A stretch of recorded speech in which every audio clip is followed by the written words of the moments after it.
juara versus juara lah ya, kayak juara F1, juara rally, juara apa touring car sampai jadi pokoknya juara-juara digabungin bareng.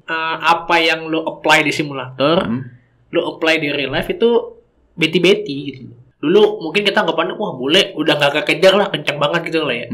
Ternyata setelah saya cobain serius sih, saya coba latihan, saya coba belajar nyeting mobil segala macem, masih kekejar nih bule gitu loh. In 5, 4, 3, 2, 1, welcome back to iThink Podcast. Berarti pada saat kalau lu tadi bilang bahwa menghitung yang bahwa kayak persiapan untuk balap segala macam, bisa dikatakan nggak sih ini? Dari tadi gue juga penasaran pas kita ngobrol, cuman gue tahan terus. Sebagai profesional atlet e-sport racer, apakah orang yang sudah mengerti di game ini bisa mengenal mobil secara aktual fisiknya benar-benar? Oh, sangat bisa. Bisa. Pakai 5 jempol nih bisa. Karena basically simulator, kita ngomong simulator lah ya. Simulator sekarang itu udah sangat advance banget, sangat maju banget. Ya mungkin ada lah beda-beda dikit lah ya gitu lah ya. Cuman basically apa yang lo apply di simulator, lo apply di real life itu beti-beti gitu. Karena let's say kita ngomong tim balap beneran kayak F1 lah, atau mungkin endurance racing, atau kayak kemarin Le Mans atau GT3 juga segala macam balapan di dunia itu yang level udah dunia, mereka latihannya di simulator dulu. Nggak cuma latihan, jadi mungkin drivernya latihan, cuman engineer-nya juga bikin settingan itu di simulator dulu gitu loh. Sehingga akhirnya dimatchin ke lapangan. Iya, tinggal kayak ini udah jadi nih settingannya nih gitu loh. Dicoba di real life, paling adjustment dikit doang gitu loh. Berarti bisa dibilang bahwa pembalap-pembalap sekarang, makanya that's why kayak kalau gue nonton YouTube, kalau di otomotif gue demen banget sama kayak ngeliat Om Fitra gitu kan. Beliau juga kadang-kadang kan main simulator dulu ya sebelum tanding kadang-kadang kan. Jadi emang ternyata berarti memudahkan pembalap-pembalap sekarang dong. Betul banget. Yang kalau zaman dulu kan kasarnya quote unquote kan lu ngulik mesin kan takes time. Terus habis itu hitungan juga nggak ada. Sekarang berarti dengan ada data yang ada di simulator, tinggal kasarnya copy paste masuk kurang lebih sama. Iya. Soalnya kita nyeting di simulator juga menggunakan software yang dipakai di real life-nya. Yang ada di game itu adalah software yang dipakai di real life? Iya. Oke. Kayak istilahnya kan kita ngomongnya telemetri lah ya, data telemetri. Itu data telemetri itu formatnya extension file-nya tuh sama kayak telemetri di real life gitu loh. Kalau mobil real life-nya ada ya gitu. Berarti pembalap-pembalap zaman dulu kalau ngelihat dengan ada kemajuan teknologi sekarang agak iri juga dong. Oh, iri banget pasti. Oh, zaman dulu mah enggak ada gitu. Iya kan, kalau zaman dulu pasti karbu gitu. Iya kan. Dia punya waktu yang cukup lama ngitung lagi sama timnya. Sedangkan sekarang dengan game itu kan kasarnya adalah ada data yang langsung bisa diproses. Iya. Dengan ada simulator tersebut. Betul banget. Sampai saat advance itu sekarang. Cuma mungkin kalau pembalap, kita ngomong dari pembalap lah ya. Kalau itu tadi kan ngomong dari sisi engineering-nya. Kalau kita ngomong dari sisi pembalap adalah kita bisa mendapatkan istilahnya itu track time. Jadi waktu kita muter di track tanpa harus ke track aslinya gitu. Yang mana itu ngirit waktu banyak, ngirit duit banyak banget gitu. Kan berarti kalau kita latihan di track kan ibaratnya butuh duit. Jadi efisiensinya mereka latihan dulu di simulator gitu. Tapi apakah emang berapa hasil kemiripannya pada saat lu track di simulator sama track benar-benar di lapangan? 90-an. 90%? Karena basically kalau ibaratnya mobil sama lah ya, kita ngomong mobil yang apple to apple, itu pasti cara bawanya sama. Terus kita ngomong kasarnya, gampangnya kayak braking point-nya sama, racing line-nya sama, cara ngeremnya gimana sama, cara ngegasnya gimana sama, cara kita belokin setirnya seberapa sama. Dia 90% yang bener cuma goyang-goyangnya doang mesin.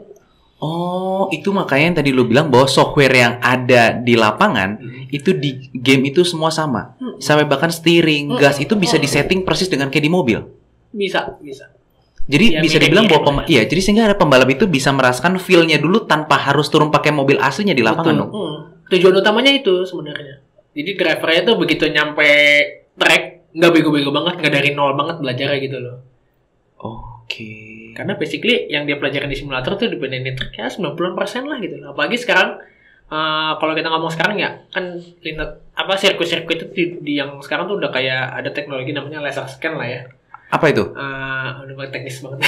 Apa itu? Ya, jadi mengedukasi juga yang nonton dan gue juga nggak tahu apa laser. Bikin 3D model kan ada 3D model gitu ya, bikin 3D model. Itu pakai laser gitu. Jadi detail kontur tracknya terus kemiringannya berapa, seberapa babi itu kebaca gitu loh. So berarti bisa dibilang pada saat pembalap-pembalap yang ingin misalkan tanding misalkan di luar negeri, dia nggak perlu merasakan feel di luar negeri dulu untuk di set di game, dia bisa ngerasain feelnya dulu dong tracknya. Ya, kemarin tuh saya ke tempat Sean tuh. Ya di Shanghai dia minta disettingin buat tracknya itu di mana sih, Bahrain, Abu Dhabi, sama Spa. Sorry. Nah itu kan ibaratnya di simulator tracknya udah ada gitu lah, mobil udah ada, tinggal disettingin doang gitu loh. Jadi dia udah latihan di rumah, tahu ini tracknya begini, mobil yang dia bawa ntar gitu loh ya, udah tahu feelingnya segala macam, nyampe ke sana tinggal penyesuaian doang, nggak banyak. Maksudnya kan kalau kita lihat pembalap beneran tuh, dia dikasih jadwal practice nggak banyak soalnya, kayak cuman paling berapa hari gitu loh. Nah, saya dari seminggu cuman Rabu, Kamis cuma 1 minggu udah. Kalau simulator kan kita bisa latihan berapa minggu loh udah saya. Ya karena apalagi kalau punya simulator juga di rumah atau mungkin di bengkel, lu bisa latihan seharian full juga nggak ada yang ngocehin. Nggak ada yang ngoceh gitu loh. Tapi pas dia nyampe sana udah tahu, oh tracknya begini, mobilnya begini, paling tinggal dikit-dikit doang gitu loh. So berarti dengan kemajuan teknologi sekarang, dengan data-data yang dari game itu berikan ke simulator tersebut, berarti bisa dibilang bahwa di dunia racing yang di lapangan, kompetitifnya lebih gila lagi dong. Kalau sekarang gila banget mas, udah perang data ibarat. Kalau ngomong nggak cuma di ini ya, nggak cuma di mana namanya, di real juga pasti lah ya. Di simulator pun juga perang data. Perang data tuh oke. Iya, pintar-pintaran gitu loh. Semakin berarti ibarat kata semakin banyak data informasi yang dari mobil, track itu kan semakin yang tadi bilang, yang tadi 90 mungkin bisa jadi 95, 99%. Gimana kita ngolah datanya itu loh. Wow. Soalnya mungkin kan saya juga pernah balapan liga di luar ya, maksudnya balapan yang online di simulator tuh balapannya sama bule-bule. Dulu mungkin kita anggapannya wah bule udah gak kekejar lah, kenceng banget gitu lah ya. Ternyata setelah saya cobain serius sih, saya coba latihan, saya coba belajar nyeting mobil segala macem, masih kekejar nih bule gitu loh. Nggak yang out of the reach banget gitu. Iya kan kalau orang Indonesia kan masih kita ngeliat kayak aduh kayak kita nggak mungkin deh, kita kayak kalah segala macam. Ternyata lu berapa kali juara sih, kayak banyak banget prestasi lu. Udah dari awal nih sebutin ya. Secara online berarti kan? Macam-macam. Ada yang online, ada yang berangkat ke TKP langsung. Kayak di sini saya mulai serius itu dulu mungkin jatuhnya masih kayak hobi, tapi kebetulan menang gitu lah ya. Lu pernah turun ke TKP juga? Pernah. Panjang nih, banyak nih. Oh. Dari pokoknya yang gede-gede aja ya. 2012 itu saya waktu itu kan Gran Turismo 5 bikin turnamen. Dia ada penyisihannya online, cetak waktu doang. Terbaik. Saya waktu itu nomor 1 se-Indo. Wow. Diambil 6 negara, Asia, pokoknya Asia lah, around Asia gitu lah ya. Itu 2012 bulan, saya lupa tengah bulan, nggak usah Juni atau kapan, diundang ke Sepang, Malaysia. Oke. Menang di sana balapan. Agustusnya berangkat ke Jepang, lomba lagi, juara 3 se-Asia. Terus 2000 kapan lagi gue jalan-jalan deh. 15 ke Inggris. Enggak, 2014 ke Fuji. Jadi waktu itu sama juga ada tidak bisa disepelekan ini profesi ini ya. Lu kasarnya juga udah dapat uangnya, ada jalan-jalannya dapat gratis. Gila. Itu yang penting, Bos. 2014 ke ada lomba Gran Turismo juga, time trial online online kan time trialnya. Saya juara 1 se Indonesia. Kan ada beberapa negara lain tuh berangkat diundang ke Fuji. Di Fuji waktu itu alhamdulillah nggak tahu kenapa juara 1 se-Asia. Se-Asia. Wow. Indo, Jepang, bla bla bla bla bla. Enggak, berarti tadi sebelum take dia bilang sebagai kapten gak ada skill, bohong nih, kesini ketahuan. Jadi dia bilang itu nomor 1. Oh iya. Jalan-jalan nomor 1. Ternyata se-Asia loh. Ramah. Ya. Usia lu masih muda banget dong berarti. Waktu itu berapa? 2014 tuh. 2014 sekarang di 6 21. Di saat anak-anak lain umur segitu masih bingung minta orang tuanya, "Ma mau jalan-jalan ke luar negeri," minta, lu bahkan gratis kan? Iyalah. Main lagi. Gak tau naik Garuda lagi. Itu full fasilitas berarti. Full fasilitas. Hotelnya juga bagus waktu itu kebetulan. Iyalah bos, sponsornya Sony. Gila ya, maksudnya kayak berarti untuk anak-anak usia yang masih 20-an profesi ini tidak bisa disepelekan banget dong. Maksudnya kita nggak ngomong dulu sebagai profesi untuk long lasting ya, tapi untuk pengalaman, untuk bisa lu nyampe ketemu sama orang, ada cerita di masa tua nanti. Ini cukup menjanjikan banget dong. Dan mana zaman dulu itu mungkin lombanya itu doang gitu loh, maksudnya kebetulan ada lomba itu saya ikutan, saya menang gitu loh. sekarang tuh lombanya banyak banget. Sekarang lebih banyak, tapi ya kompetisinya makin meningkat lah ya. Iya. Tapi kesempatan semakin banyak jadinya. Kesempatan semakin banyak, persaingan semakin ketat. Oh. Ya dong. Kalau zaman dulu mungkin ibaratnya nggak seketat sekarang. Dulu mah saya ibaratnya agak santai lah, nggak seribet sekarang. Nggak sengoyo sekarang. Nggak sengoyo sekarang. Sekarang ngoyo banget. Kalau nggak ketinggalan banget soalnya. Nah itu balik lagi tadi lu bilang bahwa seorang sebagai professional gamer pun aja zaman sekarang dengan kompetisi itu lu masih harus terus berkembang, terus belajar. Tingkat stres juga ada. Bukan yang kayak main game santai, udah bodo amat jadi main game. Pasti santai. Ternyata ada perjalanan di situ juga. Ada juga iya. Terus 2018 saya waktu itu coba ikutan kompetisinya, lawannya bule semua.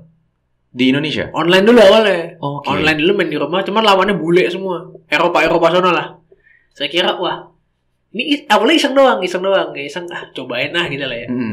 Iseng, penyisihannya kan ada penyisihannya dulu. Penyisihannya waktu itu seri 1 itu nomor 10 lah sedunia waktu itu lawannya kan. Gimana?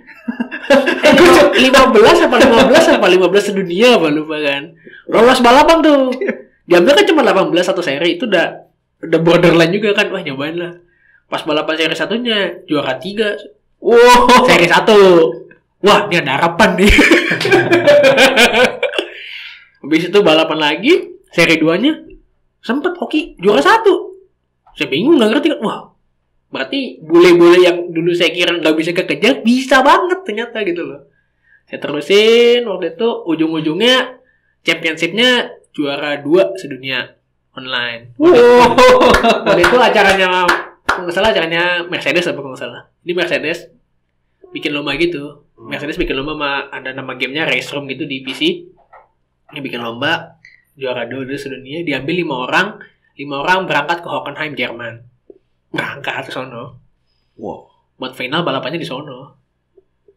Kalau dari cerita lo gini, yang gue lihat dari pengalaman perjalanan hidup lo juga, gue melihat bahwa untuk menjadi profesional atlet juga berarti sama aja seperti pekerjaan lain atau kita doing something di bisnis juga, bahwa berani nggak kita nabrak tembok atau batas yang tadi kita takut.